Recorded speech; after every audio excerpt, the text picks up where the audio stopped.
Good day, students. Welcome to mathgotserved.com. In this clip, we're going to be going over question number 2 of our solving quadratics by factoring quiz. If you'd like to gain access to the entire test, you can just look in the test description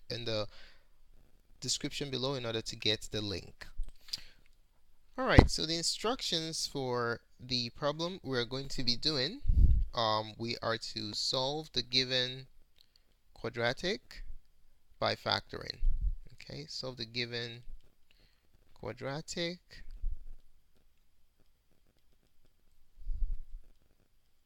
by factoring. So let's say we have the quadratic equation. This is number 2, r squared plus 6r plus 5 equals 0. Okay, so to solve this by factoring.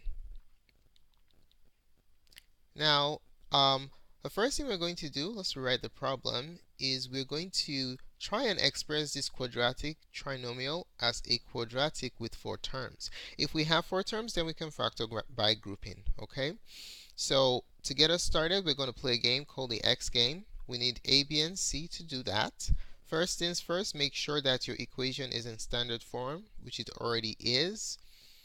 We have the terms in descending order of degree, and it is equal to 0. The coefficient, the leading coefficient is 1 since there's no number in front of r squared. If you don't have a number in front of a variable, the default variable will be, the default coefficient will be 1. Okay, so A is 1, B is positive 6, and C is 5. Okay, so let's go ahead and write them down. A is 1, B is 6, and C is 5.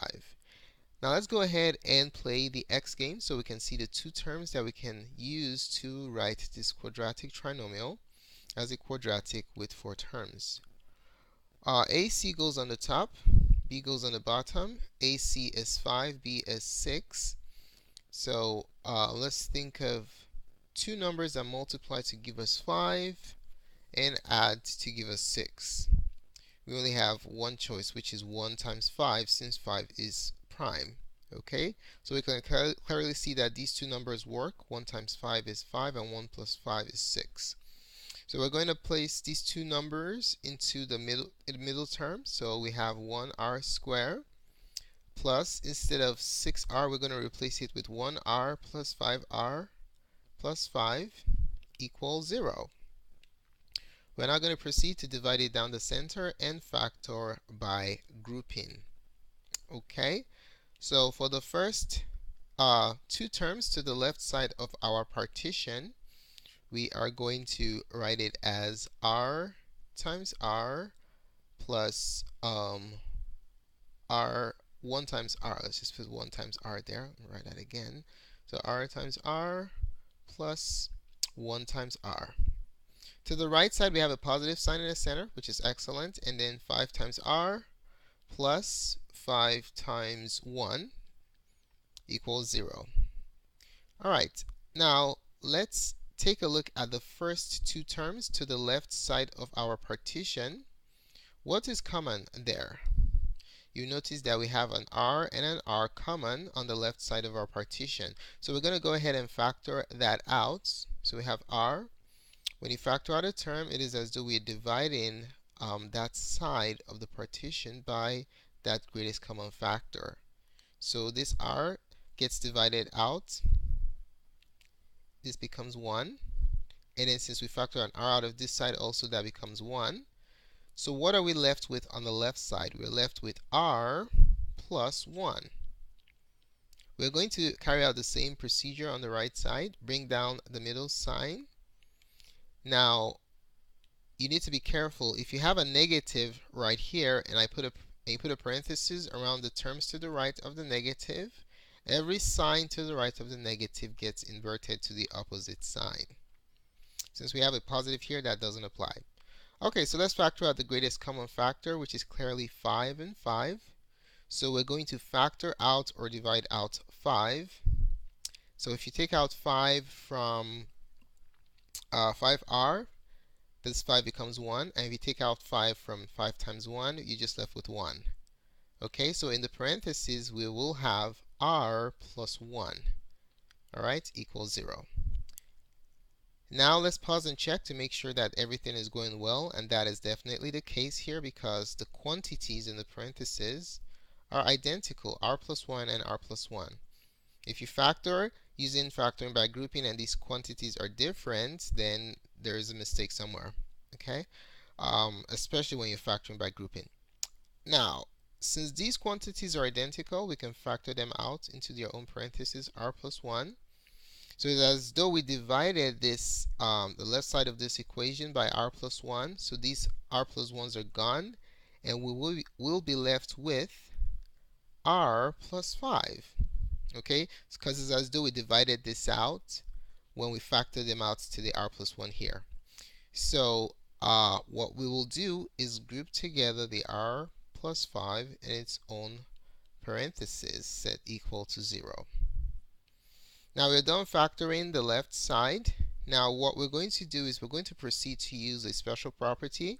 As we indicated in number 1, we're going to be using the zero product property to finish the problem off. Okay, so use the zero product property, or the ZPP, to finish the problem. Alright, so how do we do that? What we'll do is we're going to set both factors to 0, because the zero product property says if you have the product of factors equal to 0, variable factors, then the factors, one of the factors has to be 0. Okay, so either r plus 1 is 0 or r plus 5 is 0. So we're going to solve these two resulting equations from the zero product property. From the first one, we can subtract 1 from both sides, and that will give us r equals negative 1. And then on the right, we can just solve this for r by subtracting 5 from both sides, and then we get r equals negative 5. Ladies and gentlemen, those are our solutions. Our solutions are squiggly bracket, negative 5, and negative 1. Okay, let's take a look at the graph of this quadratic and see if our answers are in fact correct. Alright, we're going to be using a TI-84 calculator to graph this function. So what we're going to do is we're going to graph y equals x squared plus 6x plus 5.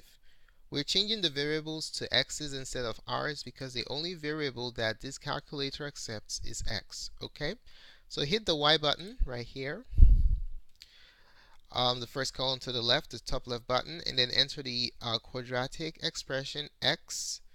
To square it, you use the caret button, x raised to the second power. Caret button is in the first column to the right underneath your directional buttons. X raised to the second power plus 6x plus 5.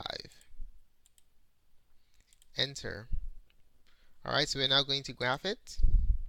And there goes the graph. So these intercepts right here, those represent the solution, the x-intercept. So let's just verify that our answers are correct. We're going to hit the trace button and enter the first intercept, negative 5. Enter. Bam, right there. That's excellent. And then the second solution here should be negative 1, but let's check. So just type in negative 1. If the point lands here, then it's correct. Press enter. Bam, that's correct. Okay, so let's sketch the graph of what we have here. So let's make a quick sketch. Let's see what the graph looks like again. Okay, something like that. Alright, so we have an intercept at 1, negative 1, and then we have negative 1, 2, 3, 4, 5. We had another intercept at negative 5. And then our parabola looked something like this. Let me sketch it again. So whenever you graph a quadratic, you always end up with a parabola. That's the graphical representation of parabolas. And then this right here is one of our solutions, is a solution. And then negative 1 is also another solution of ours. So basically, the calculator has helped us to confirm that the answers that we got, negative 1 and negative 5, are in fact the solutions to this quadratic equation. Thanks so much for taking the time to watch this presentation. We really appreciate it. We'd like to know what you think. If you found the contents of this tutorial helpful in your studies of quadratic equations, do give us a thumbs up. Your positive feedback is very valuable to us. If you have any questions or comments or special requests for math tutorials, just place it in the comment section below and we'll be more than glad to respond.